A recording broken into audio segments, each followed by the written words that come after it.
Bab 191. Nama, Dewa Perang Surgawi kembali ke kota penulis, Liu Yuetian. Plus matikan mengatur ulang. Melihat ekspresi Yang Xuan yang tidak begitu tepat, An Tianhe mengangguk dan berkata sambil tersenyum, "Adik kecil, jangan khawatir. Meskipun temperamen cucu perempuanku yang masih bayi dimanjakan olehku, dia cerdas, baik hati, dan memiliki penampilan yang cantik dan wangi alami. Aku tidak bermaksud begitu." Ada garis hitam di dahi Yang Xuan. "Sejujurnya, Tuan, saya telah menikah selama lebih dari 2 tahun, dan istri saya juga sangat cantik." Ketika An Tianhe mendengar ini, ada kilatan kekecewaan di matanya, tetapi dia tersenyum senang, "Haha, sepertinya aku sudah tua dan bingung. Seharusnya aku memikirkan bagaimana seorang pria tampan seperti adik laki-laki tidak dapat memiliki keluarga, tetapi dalam hal ini, aku masih memiliki permintaan yang tidak berperasaan. Tuan tua, tolong." Yang Xuan merasa lega, selama dia tidak membiarkan dirinya menjadi menantunya yang datang dari rumah ke rumah, mudah untuk mengatakan apapun. An Tianhe mengusap dagunya dan berkata sambil tersenyum, "Aku telah menjalani sebagian besar hidupku. Meskipun aku belum melakukan sesuatu yang mengguncang bumi, setidaknya aku telah mengalami badai besar. Aku telah memperoleh beberapa pengetahuan. Jika adik laki-lakiku tidak menyukainya, apakah kamu ingin menjadi muridku?" Yang Xuan tercengang. "Apa yang akan kamu ajarkan padaku?" Aku berkata, "Mengapa kamu begitu sombong?" Xiao Gang di sebelahnya tidak dapat menahannya lagi. Dia telah bersama lelaki tuaan selama bertahun-tahun dan belum pernah melihat lelaki tuaan menghargai pemuda manapun begitu. Pertama, biarkan dia menjadi penerusnya, menikahkan cucunya dengannya, dan sekarang jadikan dia sebagai murid pintu tertutup. Inilah yang ingin diimpikan banyak orang setelah memenggal kepala mereka. Menjadi murid penutup lelaki tua itu, secara halus dan vulgar, adalah memberinya kesempatan bagi burung pipit untuk terbang ke dahan dan menjadi phoenix. Aku tidak hanya dapat mempelajari keterampilan Tuan An, tetapi juga dapat memiliki platform untuk membantunya. Bagi orang biasa, kesempatan seperti itu tidak terpikirkan.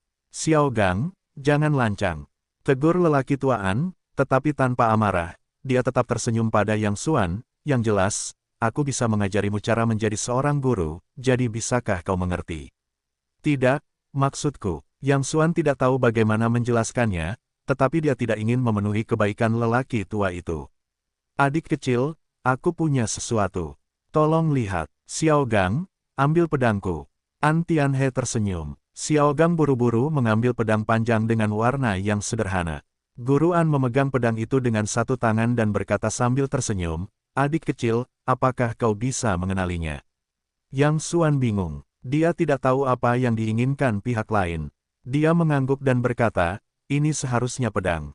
An Tianhe menyipitkan mata dan tersenyum, tiba-tiba melemparkan sebuah apel tinggi-tinggi, lalu menghunus pedangnya dan menari-nari di udara. Ketika apel itu jatuh lagi ke meja, apel itu telah terbagi menjadi 8 kelopak dengan ukuran yang sama. "Adik kecil, silakan makan apel." An Tianhe juga memasukkan pedangnya ke sarungnya, dengan percaya diri dan sedikit kebanggaan di matanya. Biksu Yang Xuan tidak dapat memahami apa yang diinginkan lelaki tua itu. "Hanya menggunakan pisau buah untuk memotong apel.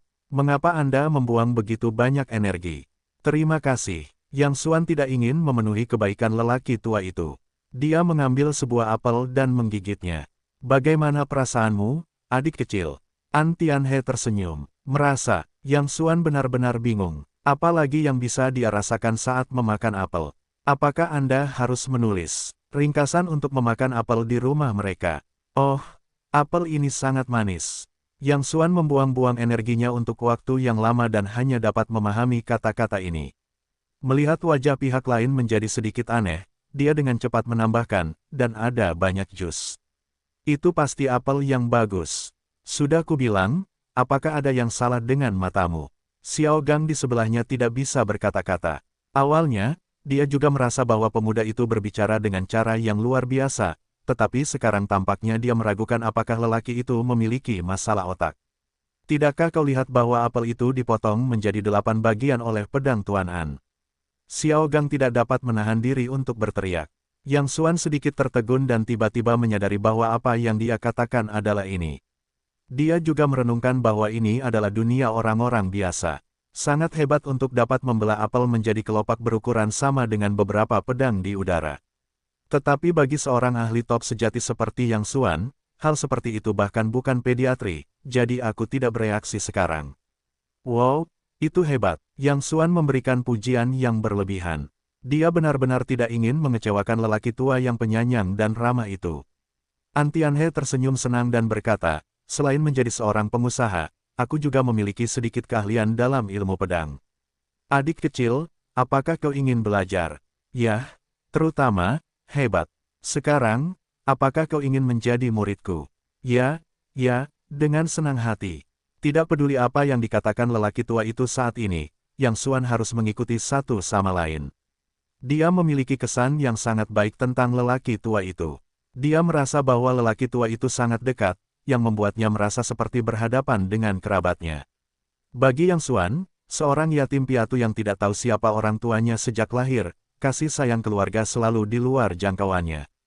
Bagus, bagus, bagus. An Tianhe tersenyum dan mengucapkan 3 kata baik berturut-turut, putraku dan cucu perempuanku yang masih bayi tidak ingin belajar pedang. Aku selalu khawatir, sayang sekali aku tidak mempunyai penerus setelah aku pergi suatu hari nanti. Sekarang akhirnya aku menemukan seseorang yang dapat mewarisi keterampilanku. Adik kecil, mempelajari ilmu pedang itu sulit dan berbahaya. Diperlukan tekad dan kesabaran yang kuat untuk mempelajarinya. Sekarang kamu adalah muridku, aku akan membatasimu dengan ketat di masa mendatang. Kamu harus siap secara psikologis. Aku ingin mengikuti instruksi gurumu. Yang Xuan bangkit dan menjawab, asalkan dia dapat membujuk lelaki tua itu agar senang. Bagus, bagus, bagus. An Tianhe tersenyum senang, mari kita mulai sekarang. Aku akan mengajarimu beberapa hal dasar terlebih dahulu. Pergi dan pergilah ke halaman belakang. Jangan terburu-buru. Yang Xuan tidak menyangka pihak lain akan begitu cemas. Belajar ilmu pedang itu mendesak. Aku tidak sabar. Ayo, adik kecil. Tidak, murid, ikuti aku ke halaman belakang. Aku akan mengajarimu berlatih ilmu pedang sekarang. Hobi terbesar An Tianhe dalam hidupnya adalah berlatih ilmu pedang, tetapi tidak ada seorang pun di sekitarnya yang suka melakukannya. Dia selalu merasa sangat kesepian. Sekarang dia akhirnya menerima murid. Dia tidak ingin menunda sedetik pun. Melihat pihak lain seperti ini, Yang Xuan harus mengikutinya ke halaman belakang. Halaman belakang adalah tempat An Tianhe biasanya berlatih pedang. Model boneka, cincin, dan beberapa instrumen untuk berlatih memotong dan menusuk juga tersedia. Sekarang, saya akan mulai dengan pengajaran yang paling dasar. Pedang ini dibagi menjadi banyak bentuk serangan, seperti mengangkat, menusuk, membelah, dan memetik. Secara umum, An Tianhe mulai mengajar Yang Xuan. Lao Xian, oh, tidak, Tuan, tunggu sebentar. Yang Xuan berkata, bahkan jika Anda ingin belajar, Anda harus menyiapkan pedang yang lebih cocok terlebih dahulu.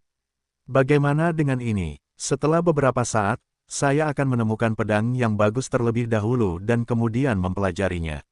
Bagaimana menurut Anda? Mengasah pisau tidak akan kehilangan keterampilan memotong kayu bakar. Yang Xuan rela menjadikan An Tianhe sebagai gurunya hanya untuk membuat satu sama lain bahagia. Tetapi dia benar-benar tidak punya kesabaran untuk mendengarkan orang membicarakan hal-hal yang sudah dikuasainya. Benar sekali, lihatlah otakku, aku sudah tua dan bingung. Haha, aku lupa janggut ini. An Tianhe menertawakan dirinya sendiri. Haha, aku tidak bisa menyalahkanmu. Kamu hanya ingin mengajariku keterampilan. Mengapa kamu tidak datang ke sini dulu hari ini? Ketika aku menemukan pedang yang bagus nanti, guru dan murid kita akan. Yang Xuan akhirnya menghela napas lega dan menemukan alasan yang bagus. Jangan repot-repot. An Tianhe melambaikan tangannya yang besar, murid, tolong ikuti aku. Setelah itu, dia melangkah menuju sebuah rumah kecil yang berdiri sendiri di sudut. Yang Xuan tidak tahu di mana dia berada, jadi dia harus mengikutinya. Ada beberapa barang keperluan di ruangan kecil itu. Kelihatannya seperti ruangan keperluan. Yang Xuan tidak mengerti mengapa An Tianhe membawanya ke sini. An Tianhe tidak menjelaskan terlalu banyak. Dengan senyum misterius, dia membalik vas dan mendengar suara mencicit. Ada lorong seluas 1,5 meter persegi di tanah. Aku tidak menyangka ada ruangan gelap di sini. Murid, silakan ikuti aku. An Tianhe membawa Yang Xuan menuruni tangga ke ruang bawah tanah.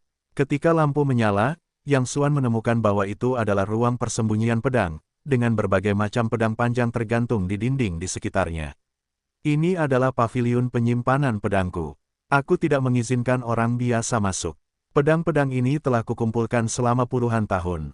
Kau dapat memilih satu sesuka hati. Saat kau mengambilnya, aku akan terus mengajarimu berlatih pedang, kata An Tianhe dengan bangga. Yang Xuan berkeringat deras. Aku khawatir aku tidak bisa melarikan diri hari ini. Dengan nilai An Tianhe, pedang panjang yang dikumpulkan tentu saja bukan pedang biasa. Puluhan pedang panjang yang tergantung di dinding di sekitarnya juga bermutu tinggi. Namun ini hanya relatif terhadap orang biasa. Di mata para ahli top seperti Yang Xuan, itu sebenarnya seperti tumpukan besi tua. Namun, untuk membuat pihak lain senang, Yang Xuan berpura-pura mengambilnya dengan hati-hati, lalu mengambil pedang perunggu segi 8 dari periode negara-negara berperang. Murid, penglihatan yang bagus. An Tianhe memuji, pedang ini adalah peninggalan kuno dari periode negara-negara berperang. Itu adalah pedang harta karun yang hanya bisa dikenakan oleh orang-orang bertalenta tingkat umum. Itu adalah yang paling berharga di sini. Di masa depan, pedang ini akan menjadi milikmu. Terima kasih, orang tua. Terima kasih, guru. Yang Xuan tersenyum, tetapi dia semakin menyukai orang tua yang ramah itu. Pedang perunggu segi 8 ini memang barang antik dari periode negara-negara berperang, meski hanya bisa dianggap sebagai benda vulgar, benda itu tidak dibuat oleh pembuat pedang terkenal. Namun, setidaknya itu juga merupakan barang antik yang terawat baik. Tidak apa-apa menjualnya seharga jutaan di pasaran, tetapi lelaki tuaan membuangnya kepadanya. Tuan, kita baru pertama kali bertemu. Jika Anda memberi saya barang yang sangat berharga, Anda tidak takut saya akan menyingkirkannya. Yang Xuan tersenyum dan bercanda. An Tianhe berkata dengan serius, karena Anda memanggil saya Tuan, saya harus memperlakukan Anda sebagai setengah anak laki-laki. Karena Anda setengah anak laki-laki, jangan sebut pedang. Apakah kalian anak muda tidak suka mobil sport atau semacamnya? Kalian dapat mengambilnya dan mengendarainya di garasi saya nanti. Meskipun ketenaran dan kekayaan harus dianggap enteng, karena Anda adalah setengah anak laki-laki saya, Anda tidak boleh kehilangan muka. Saya tidak bisa melihat Anda lebih buruk daripada anak muda lainnya. Yang Xuan tercengang. Dia tidak tahu mengapa. Tiba-tiba dia merasa hidungnya masam. Meskipun dia memiliki semua yang membuat banyak orang iri, kekayaan dan status, dia telah mencapai puncaknya. Dia telah menikmati kemegahan dan kekayaan di dunia ini, yang dicari oleh ribuan orang, tetapi dia selalu kekurangan satu hal di dalam hatinya, kasih sayang keluarga. Dia adalah seorang yatim piatu dan tidak pernah merasakan rasa kasih sayang keluarga, tetapi sekarang Tuan An telah memberinya perasaan ini. Tuan, Yang Xuan membungkuk hormat kepada Tuan An. Jika itu hanya untuk membuat lelaki tua itu bahagia, suara Tuan sekarang datang dari hatinya. Tuan An mungkin tidak dapat mengajarinya apapun, tetapi dia dapat membuatnya merasakan kasih sayang keluarga yang paling berharga. Ngomong-ngomong, aku masih memiliki beberapa bagan pedang di sini, yang telah kukumpulkan dalam beberapa dekade terakhir. Silakan lihat dan lihat apakah ada yang kamu suka. An Tianhe membuka lemari, di mana lusinan manuskrip pedang dipajang. Bagi Yang Xuan, bagan pedang ini tidak istimewa. Itu hanya hal-hal biasa, hanya untuk membuat lelaki tua itu bahagia. Dia masih membuat ekspresi yang sangat terkejut dan berpura-pura mengambilnya dengan serius. Tepat saat dia mengambil buku ketiga, wajahnya tiba-tiba membeku, lalu dengan cepat membukanya, melihatnya dengan saksama, dan jantungnya mulai berdetak lebih cepat dan lebih cepat. Guru, dari mana Anda berasal? Yang Xuan Qiang menahan ekstase batinnya dan bertanya dengan tenang. Anda mengatakan ini. An Tianhe melambaikan tangannya dan berkata, itu tidak cocok untuk Anda. Itu yang terburuk di sini. Saya pernah mengambilnya di pasar barang antik sebelumnya. Itu barang antik, tetapi dari sudut pandang ilmu pedang, itu hanyalah buku pegangan ilmu pedang dasar. Ganti satu, atau saya akan merekomendasikan dua yang terbaik, yang diberikan kepada saya oleh pendeta Tao tua dari Gunung Wudang. Tidak, saya mau yang ini. Yang Xuan Lian buru-buru berkata, karena saya seorang pemula, teknik pedang dasar ini paling cocok untuk saya. An Tianhe berpikir sejenak dan berkata, tidak apa-apa. Ketika kamu sudah membangun fondasi yang kokoh, aku akan membiarkanmu berlatih beberapa teknik pedang tingkat tinggi. Simpan yang ini dulu. Pada saat ini, aku mendengar Xiao Gang berteriak, Tuan tua, Nona sudah kembali. Ah, dia akhirnya kembali. An Tianhe senang dan berkata kepada Yang Xuan, murid, tunggu aku di sini sekarang. Aku akan memperkenalkanmu kepada seseorang nanti. Dia ahli dalam hal pedang. Kemudian dia berlari menaiki tangga. Ketika aku sampai di halaman depan, aku hanya melihat Enron berjalan kembali dari luar. Wajah An Tianhe langsung menjadi gelap, Tuan tidak membawa pedang.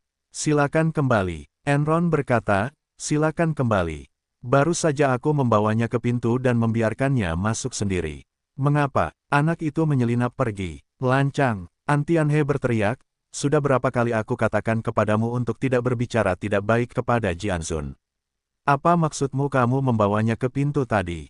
Enron menggaruk kepalanya dan berkata, saya baru saja membawanya kembali.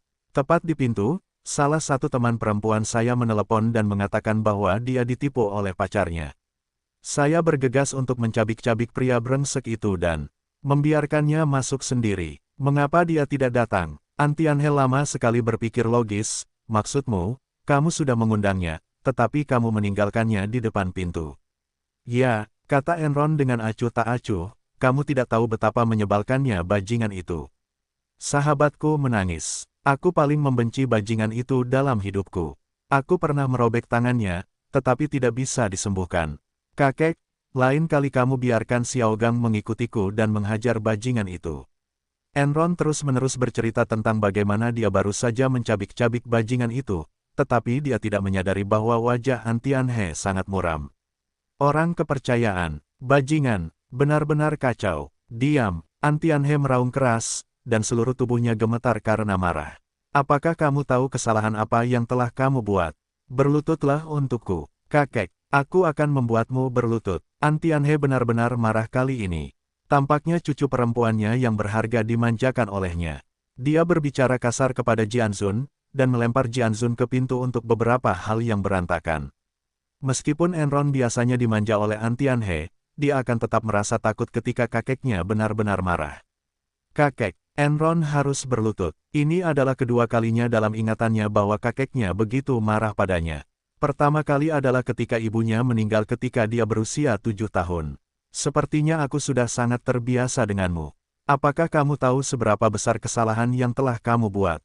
Tidak masalah. Jika ahli pedang marah, apakah kamu tahu apa yang akan kita hadapi secara keseluruhan? Mungkin orang awam tidak tahu apa arti konsep Jianzun, tetapi An Tianhe tahu betul bahwa orang-orang kaya yang mereka sebut mirip dengan semut muslihat di depan Jianzun. Jika Jianzun marah, seluruh keluarga mereka dapat dihancurkan dengan menjentikkan jarinya. Kakek, aku benar-benar tidak mengira dia tidak datang. Dia berjanji padaku saat itu. Enron sangat dirugikan hingga ia menangis, tetapi ia memarahi bajingan Yang Xuan dalam hatinya. Ia jelas-jelas setuju untuk berjanji pada dirinya sendiri, tetapi ia tidak menyangka akan lolos begitu saja, menyebabkan dirinya dimarahi. Tuan An, maafkan saya.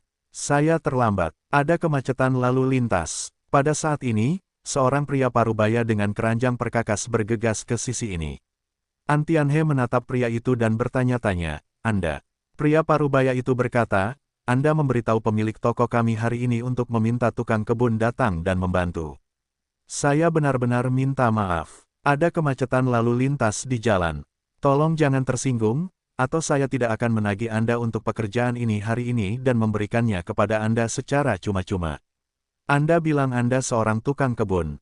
Tetapi tukang kebun itu datang lebih awal. Berapa banyak tukang kebun yang Anda kirim? An Tianhe menjadi semakin bingung. Pemuda itu menggaruk kepalanya dan berkata, saya sendiri. Apakah sulit bagi rekan-rekan saya untuk datang ke sini? Seperti apa rupa mereka? An Tianhe berkata, muda dan tenang, pakai kaos putih. Itu pasti tidak. Pria parubaya itu melambaikan tangannya dan berkata, pemuda mana yang masih mau jadi tukang kebun akhir-akhir ini? Aku tukang kebun termuda di perusahaan kita, tentu saja tidak. Kakek, tadi kakek bilang seperti apa rupa pria itu? Enron mengangkat kepalanya dan tiba-tiba merasa ada yang salah. Tadi kakek bilang pria itu masih muda dan pakai kaos putih. Apa dia suka menyentuh dagunya dan menyipitkan mata? An Tianhe tercengang. Ya, apa kakek kenal pria itu? Enron berkata, tentu saja aku kenal. Kakek tidak memintaku untuk mengundangnya kembali, tapi bukankah kakek bilang tadi tidak datang? Antianhe merasa kepalanya sedikit pusing, menatap dan berkata, apa? Kakek yakin orang ini orang yang kakek lihat terakhir kali ke sana. Enron mengangguk dan berkata, tentu saja, bagaimana mungkin kakek mengakui kesalahanku kalau kakek sudah besar? Antianhe hanya merasakan kepalanya berdengung dan hampir jatuh ke tanah. Seluruh tubuhnya mulai gemetar dan terus berkata, sudah berakhir. Sudah berakhir. Dia tidak pernah menyangka bahwa pemuda tadi adalah Jianzun yang dia cari. Dan dia bahkan menerima orang lain sebagai murid. Kakek, ada apa denganmu? Ada apa denganmu? Enron buru-buru bergegas maju untuk memegang Antianhe. Ayo, ayo, ambilkan obatku. Antianhe sangat cemas hingga dia terkena serangan jantung. Dia selalu merasa bahwa semua ini adalah mimpi. Dia bahkan menerima pedang sebagai murid dan dengan berani mengatakan bahwa dia ingin mengajarkan keterampilan kepada orang lain, yang apa-apaan ini. Pada saat yang sama, jantung Yang Xuanxi berdebar kencang. Dia menggosok tangannya berulang kali pada buku panduan pedang kuno. Dia tidak akan pernah bermimpi bahwa dia bisa menemukan buku panduan pedang di atas tingkat surga. Ini adalah tingkat tertinggi dari spektrum pedang, belum lagi dunia orang biasa. Bahkan di dunia yang gelap, spektrum pedang seperti itu jarang terjadi. Spektrum pedang yang dikenal di atas tingkat surga pastinya tidak lebih dari 5 jari. Di mata orang awam, ini benar-benar hanya buku panduan pedang dasar tingkat pemula. Gerakan dan rutinitas di atas adalah hal yang paling mendasar bagi pemula. Namun, di mata ahli puncak yang sebenarnya, Anda dapat melihat misteri di sini. Setiap gerakan terlihat biasa, tetapi ada misteri tersembunyi, seperti bagian kekuatan dan postur pedang yang halus. Semuanya inklusif hanya dalam beberapa lusin halaman. Selain itu, orang-orang yang menulis buku panduan pedang di awal tidak akan pernah semudah ini. Mereka akan menyederhanakan tampilan menjadi tampilan yang paling umum, akan sulit untuk menemukannya kecuali teknik pedang mencapai level tertentu. Namun, tidak peduli bagaimana Anda menyembunyikannya, ada sesuatu yang tidak dapat Anda sembunyikan. Paul Vientin, buku pedang terbaik tingkat surga, memiliki ilmu pedang yang sangat luar biasa, jadi meskipun ditulis di atas kertas, ia dapat memadatkan roh pedang yang unik. Begitu Yang Xuangang menyentuh sampulnya, ia memiliki resonansi yang kuat dengan roh pedang. Resonansi ini tidak dapat dirasakan oleh orang biasa. Ia pasti seorang pendekar pedang yang kuat yang telah mencapai tingkat tertentu. Selain itu, semakin tinggi bakat ilmu pedang, semakin kuat fluktuasi napas yang Anda rasakan. Jari-jari Anda terasa seperti sengatan listrik. Namun, tidak semua orang dapat berlatih spektrum pedang tingkat puncak seperti ini. Mereka harus memiliki bakat super. Bahkan Yang Xuan tidak mencapai tingkat itu. Namun Skylark dan Begonia berbeda. Mereka mewakili roh pedang tertinggi dari ilmu pedang. Mereka harus dapat berlatih buku pedang ini. Bakat puncak, ditambah dengan spektrum pedang puncak, begitu kedua wanita ini dilatih, kekuatan penghancur mereka akan tak terbayangkan. Spektrum pedang dapat dibagi menjadi 4 tingkatan dari rendah ke tinggi, dan setiap tingkatan dapat dibagi menjadi rendah, sedang dan tinggi.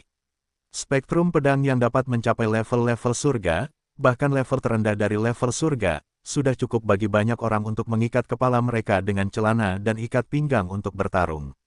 Belum lagi buku panduan pedang level puncak Tianji, yang satu level lebih tinggi dari Tianji. Dikatakan bahwa benda ini adalah produk ilahi dan pasti pantas dengan namanya. Begitu orang tahu bahwa ada spektrum pedang level puncak Tianji di sini, itu pasti badai berdarah lainnya. Jadi Yang Xuan tidak boleh membocorkan masalah ini. Dia hanya berpura-pura tidak ada apa-apanya di depan seorang Tianhe. Pada saat ini, mendengar langkah kaki di luar, Yang Xuan dengan cepat menyingkirkan spektrum pedang. Melihat bahwa pengunjung itu adalah seorang Tianhe, dia dengan cepat tersenyum dan berkata, "Tuan, Anda kembali." Mendengar ini, wajah Tianhe menjadi pucat sesaat. Dia terhuyung ke depan dan berseru, "Maafkan aku, Tuan Jian." Setelah itu, dia berlutut di tanah dengan keras. "Kakek, apa yang kamu lakukan?" Enron khawatir. Dia baru saja akan membantunya berdiri. Tianhe dengan marah berkata, "Dan kamu, jangan berlutut dengan cepat dan meminta maaf kepada Tuan Jianzun." "Kakek, aku akan membuatmu berlutut." Antianhe dengan marah memarahi dan bahkan bergerak untuk mengangkat tangannya untuk melawan Enron. Hei, Tuan, apa yang kamu lakukan? Yang Xuan bergegas maju untuk membantu Antianhe berdiri, tampak sedikit bingung, di mana Tuan berlutut untuk muridnya.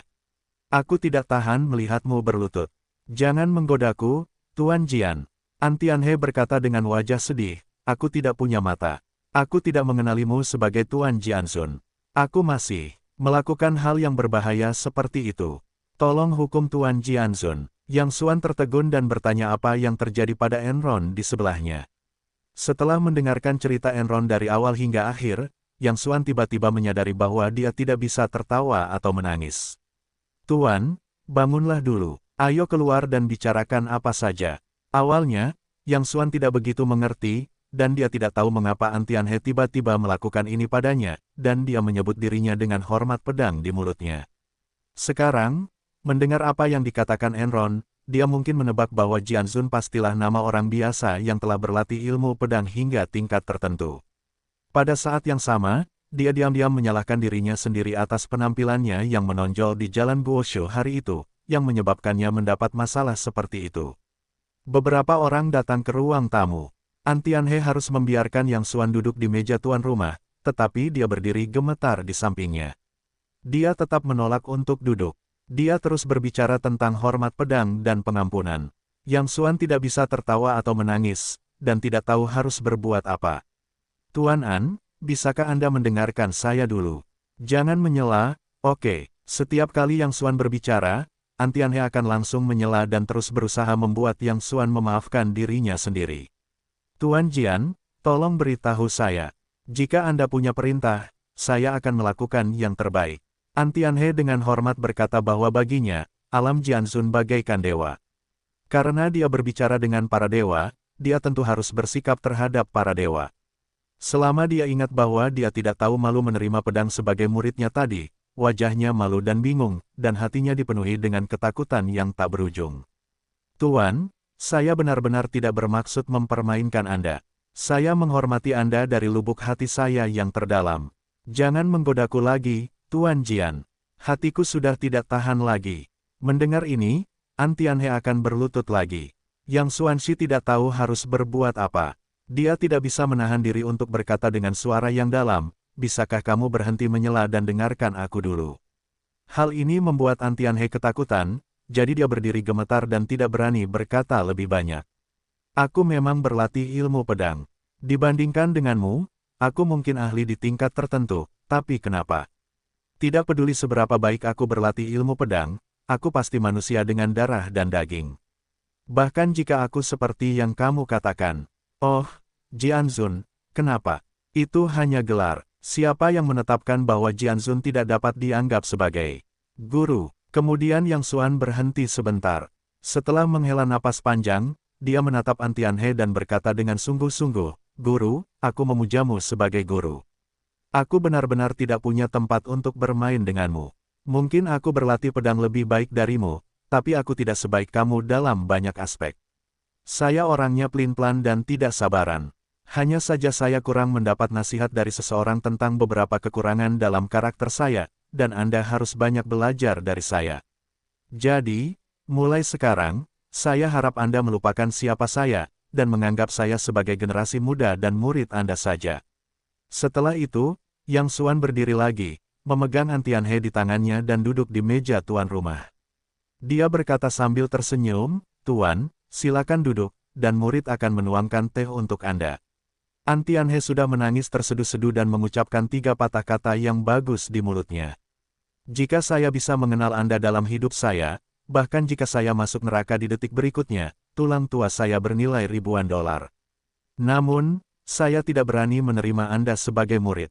Jika Anda tidak keberatan, saya beberapa tahun lebih tua, dan saya akan memperlakukan Anda sebagai anak saya sendiri di masa depan. Antianhe sangat tersentuh. Dia tidak pernah menyangka bahwa pendekar pedang muda ini begitu rendah hati dan sopan, berpikiran terbuka, tidak punya pamrih sama sekali, dan sangat menghormatinya. Dia mendengar beberapa orang lain yang memiliki tingkat penghormatan pedang, yang sombong dan angkuh. Baiklah, aku akan memanggilmu ayah baptis nanti. Yang Xuan juga sangat puas dengan hubungan itu. Ketika dia bersama An Tianhe, dia dapat menemukan hubungan keluarga yang belum pernah dia rasakan sebelumnya.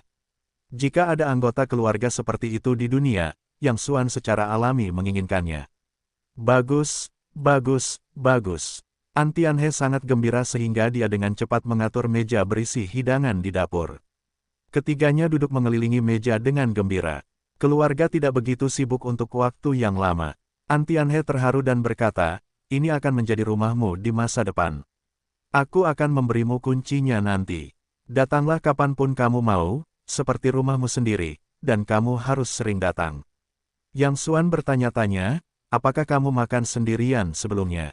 An Tianhe menghela napas pelan, aku sudah pernah bicara denganmu sebelumnya. Keluarga kami tidak makmur, bisnis kami sebagian besar di luar negeri. Kami terutama memasok beberapa bahan baku pakaian. Sejujurnya, lebih dari sepertiga merek pakaian dan pemasok bahan baku di dunia adalah kami. Putraku An Ziqiang adalah pemilik keluarga ini. Dia berada di luar negeri sepanjang tahun dan kembali 2 atau 3 kali setahun, jadi aku makan sendiri setiap tahun ini. Yang Xuan menatap Enron di sebelahnya dan bertanya, apakah kamu tidak punya cucu perempuan? Mendengar ini, Enron tersipu dan dengan cepat menarik nasi dari mulutnya dengan kepala tertunduk. Hehe, cucu perempuanku yang masih kecil itu pandai di mana-mana, tetapi dia terlalu suka bermain. Senang rasanya bisa makan 5 kali di rumah dalam sebulan. An Tianhe tersenyum pahit. Begitulah, Yang Xuan diam-diam melirik Enron di sebelahnya, berpikir bahwa gadis gila itu telah mempermalukan dirinya sendiri beberapa kali. Dia tidak bisa menahan diri untuk tidak mengalihkan pandangannya dan berkata dengan sungguh-sungguh, aku bilang adik perempuan yang kering, ini salahmu. Kamu bilang kamu orang yang sangat besar, bagaimana mungkin kamu masih tidak selaras? Kamu harus memperbaikinya di masa depan dan jangan melakukan hal yang memberontak seperti itu lagi. Siapa adikmu? Siapa yang kamu katakan memberontak? Aku ingin kamu mengurusnya. Enron baru saja akan membantah, ketika dia tiba-tiba dimarahi oleh An Tianhe, lancang, bagaimana cara berbicara? Aku baru saja melihatnya. Yang Xuan 2 tahun lebih tua darimu. Dalam hal senioritas, dia seharusnya menjadi saudaramu. Jangan panggil dia saudara segera. Enron tampak bersalah, tetapi melihat wajah kakek yang muram, dia harus berbisik, kakak. Ah, adik yang baik. Yang Xuan berkata sambil tersenyum, konon, kakak tertua itu seperti ayah. Karena aku sekarang kakakmu, kamu harus lebih mendengarkanku di masa depan. Enron sangat marah sehingga dia menendang orang ini di bawah meja. Jika kakek tidak ada di dekatnya, dia harus menjemput bajingan ini. Yang Xuan menggertakkan giginya kesakitan dan makan dengan gembira. An Tianhe awalnya ingin meninggalkan Yang Xuan untuk beristirahat di sini malam ini, tetapi Yang Xuan berkata dia harus kembali ketika dia memiliki sesuatu untuk dilakukan. Ketika dia pergi, An Tianhe enggan menyerah. Yang Xuan, kamu harus sering pulang dan membawa menantu perempuanku bersamamu. Baiklah, tidak masalah. Ketika aku senggang, aku akan membawa menantu perempuanmu untuk menemuimu. Ah, ngomong-ngomong, aku baru saja mendengar bahwa kamu adalah pemasok bahan baku pakaian terbesar di dunia. Aku ingin meminta bantuanmu. Apa ini? Ini keluarga. Bicaralah saja. An Tianhe berkata dengan cepat. Yang Xuan mengangguk dan berkata, menantu perempuanmu akan memulai bisnis dan mendirikan perusahaan pakaian baru-baru ini, tetapi dia baru saja memulai dan memiliki sedikit modal, jadi bahan baku dan peralatan. Sebelum pergi, Yang Xuan Hui membawa kontrak yang ditandatangani oleh An Tianhe sendiri. Yang Xuan tidak membaca isi kontrak secara spesifik. Pertama, dia tidak tertarik dengan ini, dan kedua, dia tentu tidak akan meragukan bahwa An Tianhe akan mengadu dombanya. Begitu dia naik bus, Yang Xuan menelepon Sunan dan bertanya padanya apa yang ingin dia makan di malam hari sehingga dia bisa membeli makanannya sendiri. Sunan berkata dia tidak ada di rumah dan makan dengan orang-orang di luar. Dia juga berkata bahwa Sumei ada di sana dan meminta Yang Xuan untuk makan bersama mereka. Saya melihat Sunan dan Sumei di sebuah restoran teh. Selain kedua saudara perempuan itu, ada seorang gadis berambut pendek. Menantu perempuan, sepupu besar. Yang Xuan maju untuk menyapa putri kedua. Melihat ada yang tidak beres dengan wajah putri kedua, dia segera tersenyum dan bertanya, ada apa dengan kalian berdua? Kalian tampak lesu. Tidak apa-apa. Kalian belum makan. Cepat makan. Kami sudah makan. Sunan meminta Yang Xuan untuk duduk di sebelahnya. Nanan, ini suamimu. Wanita berambut pendek itu menyapa dengan senyuman. Yang Xuan berkata sambil tersenyum, "Halo, namaku Yang Xuan. Senang bertemu denganmu." Sambil berbicara, dia berinisiatif untuk mengulurkan tangan. Namun, saya tidak menyangka bahwa wanita berambut pendek itu hanya menyentuh dan tidak mengulurkan tangannya. Sebenarnya, Anda tidak perlu diperkenalkan. Anda adalah seorang selebriti di kota Nanjiang, aku sudah lama mendengar tentangmu. Sekarang saat aku melihatmu, aku benar-benar tampak bermartabat. Begitu kata-kata ini keluar, wajah semua orang sedikit berubah. Ucapan wanita berambut pendek itu jelas mengejek Yang Xuan sebagai pecundang, karena sebelumnya, banyak orang di Nanjiang tahu bahwa keluarga Su memiliki menantu pecundang. Setelah itu, dia melihat tangan Yang Xuan yang aktif di udara dan tersenyum. Kamu seharusnya tidak berada di luar negeri, kalau tidak kamu harus tahu bahwa wanita berinisiatif untuk berjabat tangan di luar negeri.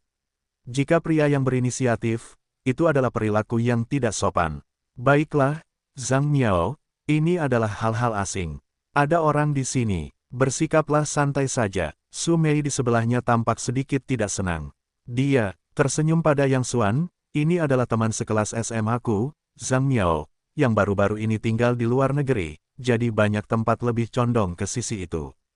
Jangan dimasukkan ke hati. Haha, tidak apa-apa. Aku pria yang kasar. Tolong jangan menertawakan teman-temanmu. Yang Xuan tersenyum murah hati dan menarik tangannya. Dia sama sekali tidak merasa tidak senang. Dia melihat banyak badut seperti ini dan tidak akan melawan orang-orang seperti itu. Kakak ipar, aku akan ke kamar mandi. Pergi dan bantu aku mengambil tasku. Su Mei menyapa Yang Xuan sambil tersenyum, dan mereka datang ke pintu kamar mandi satu demi satu. Ucapan temanku agak jelek, kamu bisa tahan nanti dan jangan dimasukkan ke hati. Su Mei bergegas ke Yang Xuan Dao. Yang Xuan tertegun, haha, itu sebabnya kamu memintaku untuk datang. Jangan khawatir, aku belum banyak mendengar kata-kata jelekmu sebelumnya. Kakak sepupu, mulutmu jauh lebih kuat darinya. Su Mei tersipu dan pura-pura marah. Mengapa kamu begitu ceroboh? Sudah lama sekali, aku masih di sini untuk mengatakan bahwa aku tidak bisa meminta maaf padamu. Ngomong-ngomong, kamu harus lebih bersabar untuk sementara waktu. Aku baru saja mendengar Sunan mengatakan bahwa kamu belum makan. Aku tidak terlalu memikirkannya, jadi aku ingin memanggilmu untuk makan bersama. Aku tidak menyangka sahabatku. Aku tahu kamu orang yang cakap dan kamu tidak boleh takut padanya. Tetapi kamu harus menanggung lebih banyak nanti. Ini hanya untuk menantu perempuanmu dan aku. Yang Xuan bertanya-tanya, apa yang terjadi? Su Mei menghela nafas dan berkata, ini bukan tentang memulai bisnis. Kamu mengatakannya dengan baik terakhir kali. Kita harus lebih ambisius, jadi Sunan dan aku memutuskan untuk mencoba terlebih dahulu dan mendapatkan perusahaan. Tapi itu bukan produksi langsung. Itu terlalu sulit. Aku memutuskan untuk memulai dengan agen. Teman sekelasku di sekolah menengah kebetulan adalah seorang produsen garmen dan membuka pabrik garmen yang cukup kecil. Sunan dan aku hanya ingin melihat apakah kita dapat berbicara dengannya dan memberi kita agen. Itu permintaan kepadanya, jadi jika dia berbicara buruk, kamu harus lebih menanggungnya. Setelah mendengar ini, Yang Xuan diam-diam menyesalkan bahwa pepatah yang mengatakan bahwa uang receh mengalahkan pahlawan adalah benar-benar bijak. Mengatakan bahwa dia adalah sepupu besar, dia terkenal karena kekuatannya, tetapi dia harus menundukkan kepalanya di depan kenyataan. Apa yang bisa dilakukan agen? Kalau saya bilang mau, saya bisa langsung melakukannya sebagai produsen merek. Keuntungan dari produk yang diproduksi sendiri dan dijual sendiri adalah, hei, kamu mau kemana, sepupu? Sebelum Yang Xuan selesai berbicara, Su Mei mengalihkan pandangannya ke arahnya, lalu menoleh dan pergi tanpa menoleh ke belakang. Idealnya sangat montok, kenyataannya sangat kurus. Kamu benar-benar berpikir bisa menemukan pemasok untuk memberi kita bahan dan peralatan dengan kredit tanpa syarat, sungguh. Oh, aku. Yang Xuangang hendak mengatakan bahwa dia telah mendapatkan kontrak, tetapi sebelum dia selesai berbicara, Su Mei telah pergi. Perusahaan agen, kita semua adalah saudara perempuan kita sendiri. Apalagi yang harus dikatakan? Ketika wanita berambut pendek mendengar permintaan ini, dia langsung setuju. Sunan dan Su Mei saling memandang, dan wajah mereka semua bahagia. Terima kasih banyak. Su Mei segera mengambil cangkir dan berkata, kami para saudari khawatir tidak dapat menemukan jalan keluar sekarang. Mari kita bersulang untukmu bersama. Ya, Miao Miao, terima kasih banyak kali ini. Jangan khawatir, kami akan bekerja keras sebagai agen dan mencoba membeli lebih banyak produk untukmu. Namun, Zhang Miao tidak mengangkat gelasnya, tetapi berkata dengan lemah, aku tidak akan minum anggur ini. Aku tidak bisa terbiasa dengan bir yang kualitasnya rendah seperti ini. Jangan khawatir, kakak beradik kita adalah kakak beradik. Beberapa hal harus dijelaskan terlebih dahulu. Sunan dan Su Mei mengangkat gelas anggur ke udara, yang tampak sedikit malu.